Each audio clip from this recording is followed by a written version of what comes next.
Hello, YouTube family and friends. I just thought I'd get on here and I had some stuff on my mind. So I just wanted to get on here and tell y'all some stuff. Not only did I have stuff on my mind, I was on YouTube earlier and I was just looking at some stuff and I see this young man. He's trending right now for some reason on YouTube. It's like everywhere I looked, his name came up and his picture and stuff came up. I don't even know him, but I went back and I looked him up, and it's really a sad story about what happened to him. But it is a sad story about what happened to him, but also he could change that around. He don't have to be the way he is today.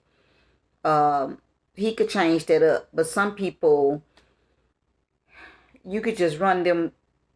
They could just go through so much, and you could he could just be. I mean, people could run you so far down in the ground till the fact where you actually comfortable being there, and you don't even want to come back up. You know what I'm saying? You don't even want things to be turned around. But for your children, I feel like do you should do more than what you're doing. Um, this guy, his name is first of all, what I want to say is never say what you wouldn't do. I learned that about 5 or 6 years ago. Never say what you wouldn't do. And I'm gonna tell y'all the story about me first of all, and then now I'm gonna actually tell y'all about him first. Then I'm gonna tell y'all about me because I learned 5 or 6 years ago, like I just said, never say what you wouldn't do. Never say what you wouldn't do. Um, this young man, his name is Delontae West. I don't know him. I don't know him. I like I say, his name was just trending all over YouTube, and I clicked on it, and I done been reading up about him. But his name Delontae West, y'all. He was an NBA player. He played for several NBA basketball teams. He's only 39 years old. I'm going to show y'all a picture of him and a little video that I saw of him. He's only 39 years old. He did a couple of years in the in with the NBA. I think like about 9 years or something like that. I forgot. I didn't get to write that down, y'all. But his salary while he was on the NBA was 1.223 million. That's how I'm gonna say that. I ain't finna get to all them numbers with the counting and stuff. But his salary while he was with the NBA, it was 1.223 million. $3 million. He he was going through some things while he was on the NBA, while he was playing for the NBA, till the fact where he was having confrontations with the other team members and stuff. And then while he was having those confrontations, he was like having a lot of them. He finally goes to the doctor or whatever. So he was diagnosed with mental illness, schizophrenic. That's what he was diagnosed with. While so he was set out for a while. They let him came back, and he was still doing the same thing. Like he just couldn't control his anger with his teammates, his team players and stuff. During the time that he was before his mental illness kicked in, and he went through a lot before he even got on the basketball team, y'all. But I'm not gonna go through that because I don't have enough time for all that. But during the time that he was doing good as an NBA player, y'all, he had about two mansions. Two mansions. He had let some family members lived in the other mansion. And he himself and his wife and what have you, his family lived in the other mansion. With his family, he was so free spirit. He was so free spirited with his money, y'all. He was just giving it away to all his family members. All his family, he was buying his family member houses. He was buying them cars. You know, his brother, was living with him. I mean, his brother was at one point living with him. Then his brother decided to move out because he had met a girl or whatever. Him and the girl got together or whatever. Him and the girl decided to get married. Delontae paid for the whole wedding. Then he bought the brother and the wife a house, a home. He bought them a home or whatever. He was buying all of his family member houses. He was buying all of them cars. He sent his sisters, I think it was one or two sisters, however, he paid for the whole college for the sister or sisters, whichever one it was. He paid for their whole college, for their whole 4 years. He paid for it. He was very free spirited with his money, but Delontae's network right today, y'all, is only $1,000. He didn't invest. He invested all his money and stuff in his family. He didn't invest nothing in nothing else. He didn't invest any of his money. All that money that he had, he didn't invest it into nothing. So he has like no royalties today. His mental illness and schizophrenia kicked in so hard and heavy till he homeless today. He even tried little outside leagues outside of the NBA. He even tried being on them, But before he was actually kicked out the whole NBA, his last chance was the Dallas Mavericks. And he played, he did a little something with the Dallas Mavericks. But anyway, once he became very, very homeless, like all the way homeless on the streets, it was a video of him panhandling that was going around, and ended up the Dallas Maverick coach seen it.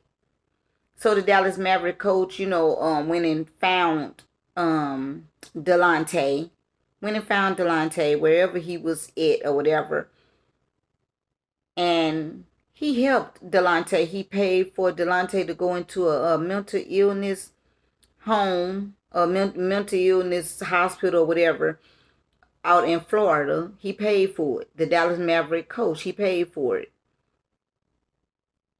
And so that he could get the treatment and the help that he needed. And he did.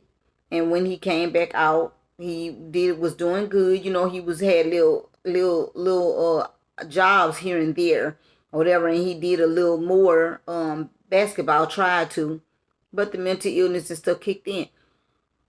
Some people say that he ended up doing some type of drugs and stuff, but today you can't even really tell what the mental illness, mental illness and schizophrenia, you can't even tell whether it's just the illness or if there's drugs and stuff involved. You can't tell. So really, we don't really even know if he was really on drugs or what have you. But anyway, but he's homeless today. And I'm just saying this today because you can be up on top of the world 1 minute, and with the blink of an eye, you can be all the way down to your lowest. You know what I'm saying? Like, you can hit rock bottom at any given time, So never say what you won't do. You know what I'm saying? Because you never know how life will turn around for you. So sometimes you could be comfortable. You have to learn to get uncomfortable in order to live comfortable. And sometimes you have to, lower yourself, lower your standards just a little bit, because you never know. You got to taste a little bit of the other world, because you never know when you might be there. So 5-6 years ago for me, myself. Oh, let me show y'all a picture of Delontae West before I even say what I went through at once upon a time. Show y'all this picture of him. 39 years old, y'all. 39 39 years old. And okay, I forgot I had put this. Delontae West spent 8 years in the NBA, where he made the biggest impact while playing for the Cleveland Cavaliers alongside with LeBron James. His last season was with the Dallas Mavericks in 2011 and 2012. After which he was cut from the team and was never able to bounce back despite being only 28 years old. So at 28 years old, but even before 28 years old, he already his mental and schizophrenic he was playing on the Cavaliers and they had to drop him. So he was 28 years old when he last played for the Dallas Mavericks. And so this is Delontae. This is Delontae West. Okay, that's Delontae West. And it looks like, okay, this was when he was playing for the Boston Celtics. Look like that's a Celtics jersey, the arm in a way. So, and here's a little video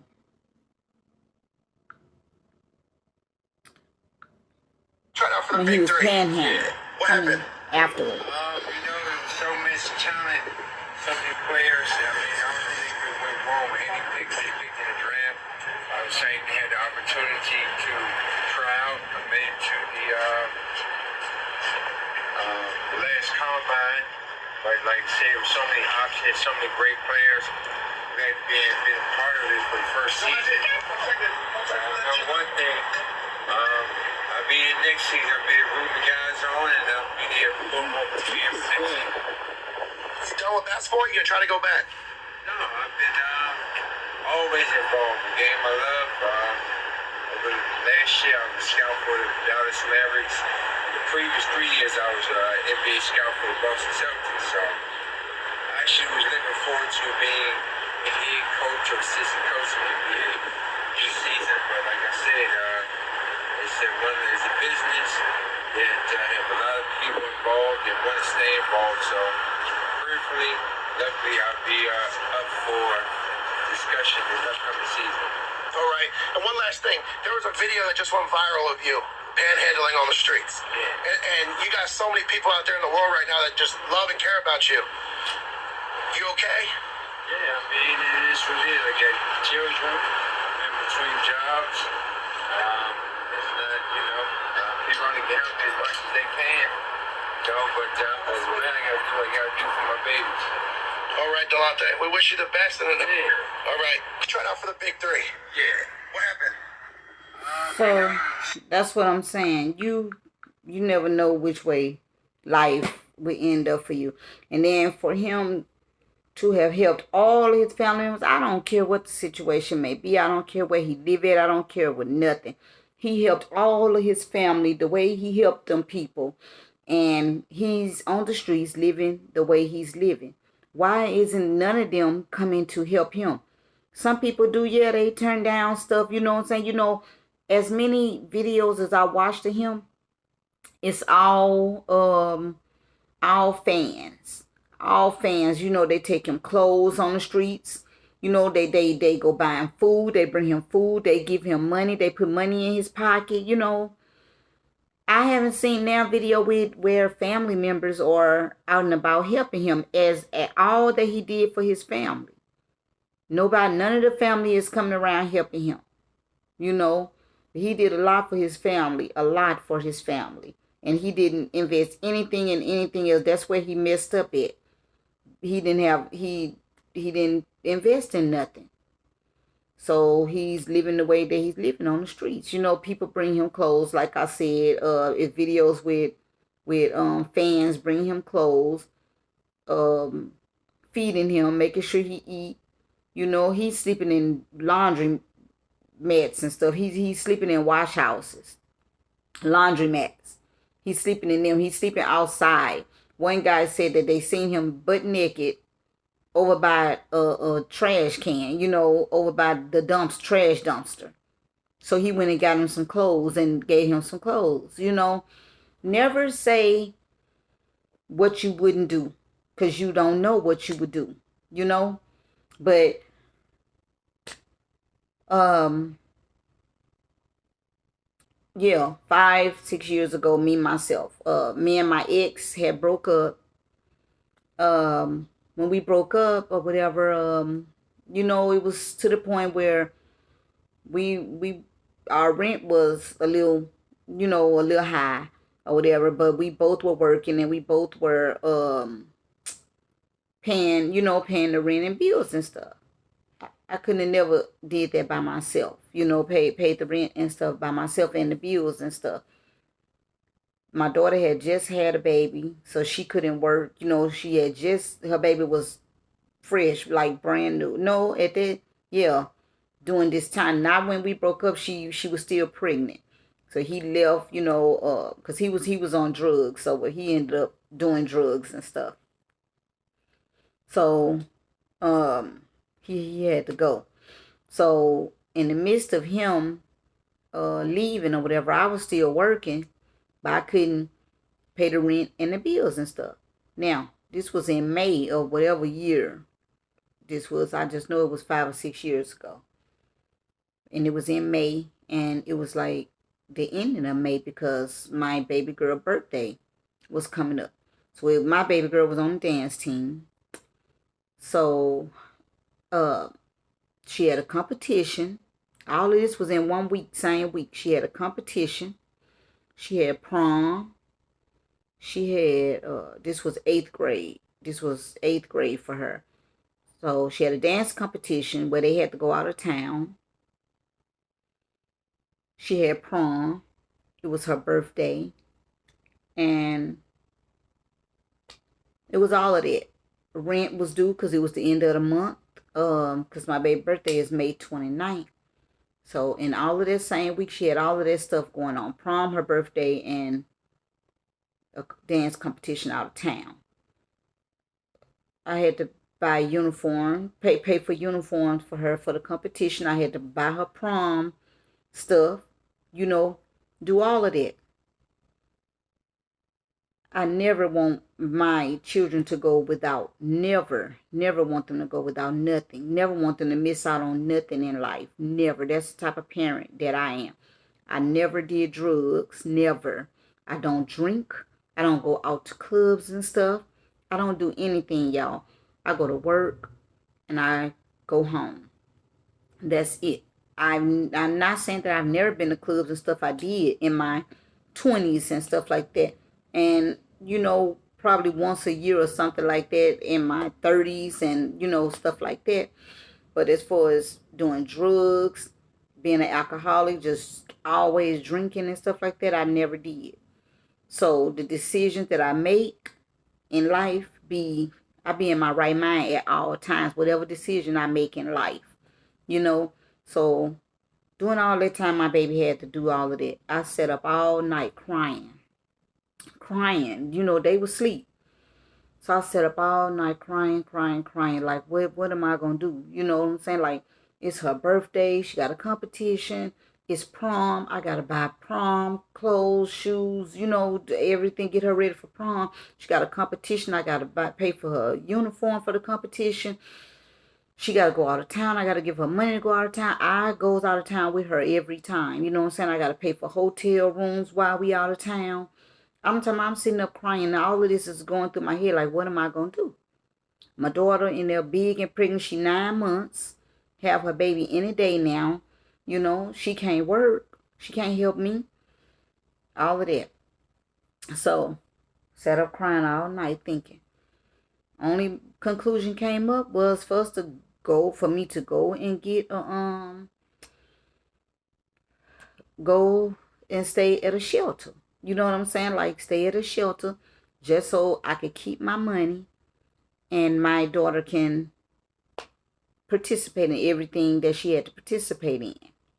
You know, I hated it because my daughter did have two other little kids or whatever. They embarrass all of this kind of stuff, but I'm not embarrassed of that because guess what? My daughter didn't miss a beat on whatever she had to do.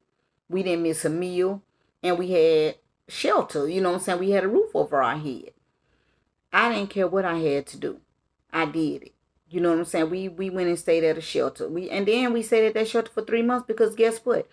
I found out that while we were staying at that shelter that you meet some of the best people in the world. Everybody that's homeless, that don't have a place to stay, don't have a roof over their head of their own, they are all not drug addicts. They're not all alcoholics. You know, we met some of the best people there. Do you know when we did leave? Because within them 3 months, I saved up all of my money. I was still working. I was still going to work. We filled my truck up with all our stuff. We had to throw away a lot of stuff because I had what kind of truck did I have? I think I had an Expedition at that time. So we piled all our stuff up in the Expedition, you know, but we had to throw away a lot of stuff and everything else we kept in that thing. I didn't even go rent a storage. We had, my Expedition was piled up with all our stuff. And I was driving that truck to work with all our stuff piled up in the Expedition. You know, I'm a mother that would sacrifice for my children. I would sacrifice for my children. Do you hear me? My mom sacrificed for me a lot. You know, my daughter was on the dancing dolls or whatever. And my mom sacrificed a lot for my daughter to participate when she was on the dancing dolls. But she was at this time. This what I'm talking about. At this time, which was 5 years ago, 6 years ago, my daughter was on the explosive dance team that was in Dallas, Texas.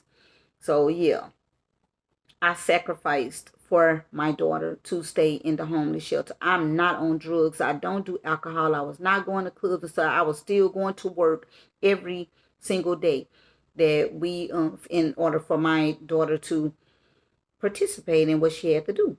So that's what I'm saying. Never say what you won't do. Once upon a time, yeah, I used to say, I'd never be homeless. I'd never stay in the shelter. I'd never do this. I'd never do that.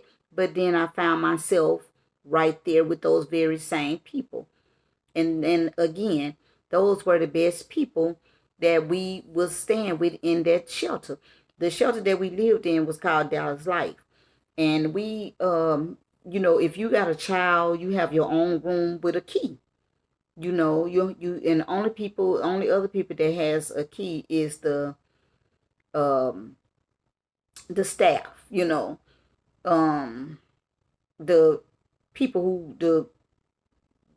own the place or whatever. You know, they have a key to your place. You know, you have no drug paraphernalia, none of that. They check the rooms like once a day or something like that or whatever.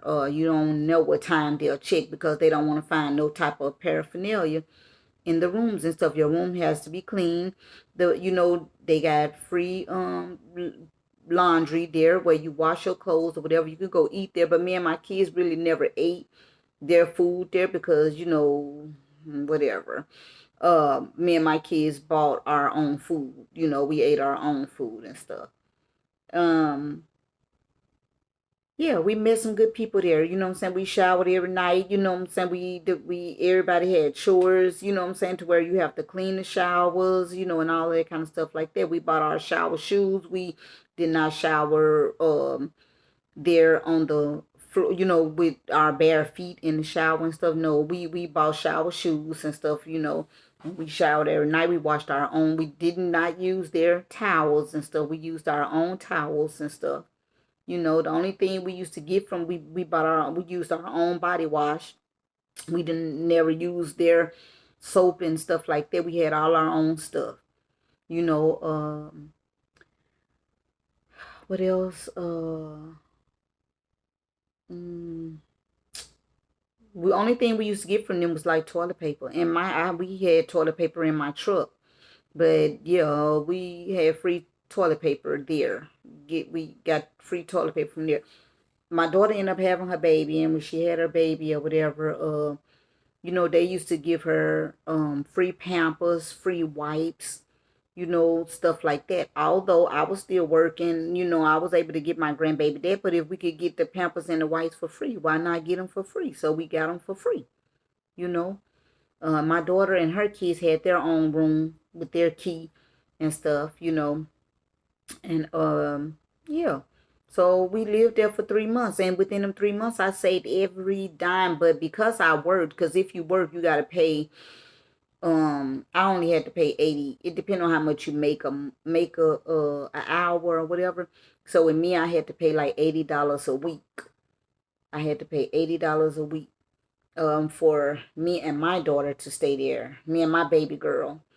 But my daughter and her kids stayed there for free because she wasn't working, and she didn't have no income at the time. So she her and her kids lived in their room for free. Her kids had their own bed. My daughter had her own bed, and I had my own bed in our room. So you can't be on the outside looking in, talking about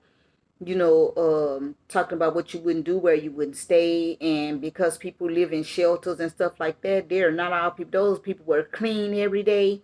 You know what I'm saying? Those were good people. They were just like I was, except for they lived there, just like I lived there. You know what I'm saying? Those people used to take care of my two little grandkids that was there, and my daughter. They always bought them stuff. You know what I'm saying? They always looked out for them. Those people look forward to seeing my daughter and those kids every day. When my daughter got ready to go to prom, those people were like, "Oh my God, she's so pretty. Oh my God." You know what I'm saying? Like, man, those people, they were looking at my daughter like she was a celebrity. You hear me? And then when my daughter had competitions and stuff like that, when she would dress, they was like telling her how she better go there and kill it. She better do this. She better do that. And they would like they loved my daughter. They loved my grandkids when they were there. I saved my money up for those 3 months, so I ended up getting us an apartment. When we got ready to leave, those people were crying. They were gonna miss my grandkids and my daughter. You know what I'm saying? Like they was crying and we were crying. When we got ready to leave, because we was like, oh my God, like we really gonna miss them people. We was with them people for 3 months. None of those people were drug addicts, alcoholics. None of those people were none of that. It probably was some, but the ones that, took on to my grandkids and my daughter and me, I was hardly ever really there because I was always working, you know. But and I was hardly ever there too because, when I got off work, it was time for me to get ready to take my daughter to practice. So I used to sit out and practice, at her practice and stuff with her every day, but yeah. So never just say what you wouldn't do. Even like right now, my daughter, she has to go to she's going to college. I have no idea. I need to call the financial aid people, but whatever going on, the financial aid, she don't have 100% of financial aid. So some things I have to pay. I have to pay a this certain amount of money every month towards her college. Um, so therefore, you think I'm not going to sacrifice? Yes, I'm going to sacrifice for my daughter to go to college. Yes, I am. I'm that type of parent. And my kids and people and stuff like that, like, oh, why would you do that? Why would you do that? Y'all gonna find out what I'm gonna do. I'm gonna tell y'all about it, but not right now. But yeah, they're like, why would you do that? Why are you doing that? Because first of all, my daughter, her dad did die when she was 9 years old. He got killed when she was 9 years old. He did not work. He was a street person. So he did not leave her anything, her and her siblings, because she's the oldest, but she has sisters and brothers. So they have nothing. He didn't leave her anything. You know what I'm saying? But um also uh, my kids are older, you know what I'm saying, but they all have kids, so they can't help me with her going to college. They all have their own children that they have to take care of. Her father's side of the family, Nobody helps me do anything. She's 19 years old now, and I took care of her. I've taken care of her. You know, I used to ask them to help me when she was on the dancing dolls because it was a little expensive. You know what I'm saying? And they always telling me that they was like when her dad got killed when she was 9 years old. All of them was, I'm talking about the whole family.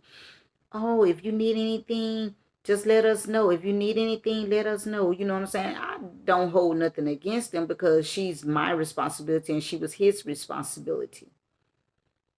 But, you know what I'm saying? I don't ask them for anything like that because I've always worked. Always worked. You know, so I make sure that they have. But when I needed help with anything, you know what I'm saying, I called, they would tell me, yeah, that they're going to send me this, send me that, but they never did. So I had to do what I had to do, you know, as a single parent. And here it is again. She's in college. You know what I'm saying? So for some reason, like I'm going to find out that she didn't get 100% financial aid, you know, and because of my credit, some of the loans we didn't get approved for, you know. So me as the parent that I am, I'm going to do what I have to do to make sure that she gets her she get what she gotta get. That what needs to be paid gonna get paid. You know, in my family, we're not that financially stable. I mean, not my parent. My parents been gone, but my parent. I mean, on my side of the family, nobody is financially stable like that to help me. You know, so I gotta do what I gotta do. I'm not a drug addict. I'm not an alcoholic. You know, so whatever sacrifice I make, I'm in my right mind. You know, I'm in my right mind. I just got to sacrifice for my children, for my child, and I would sacrifice for any 5 of those children that I have. I would also do the same for my grandkids. Baby, it's too many of them though, y'all. It's too many of them. Too many of them. But anyway, I did this video just to say never say what you wouldn't do. You know what I'm saying? Never say that you wouldn't live a certain type of way, or you know what I'm saying? Like, just never say what you wouldn't do, because you never know how life will treat you one day. You know, you don't know how the tables may turn. You just never know. You never know. I once upon a time said those very same words. But guess what? When I had to go into that shelter, I changed all of that. I changed all of that. Ever since from that day forward, I changed that. I changed because I was on the inside. I wasn't on the outside looking in. I was on the inside. You know, and the sacrifice that I would make for my daughter to go to college. And also, I'm starting a business. So in order for me, I would still go to work every single day. But the sacrifice that I'm going to make for my daughter so she could go to college, and the sacrifice that I'm going to make for my business, yeah, I'm going to do what I have to do. Y'all going to hear about it. So, y'all like, comment, and subscribe if you're not already subscribed to my channel. Subscribe, subscribe, subscribe. Okay? So I will talk to y'all later. Bye.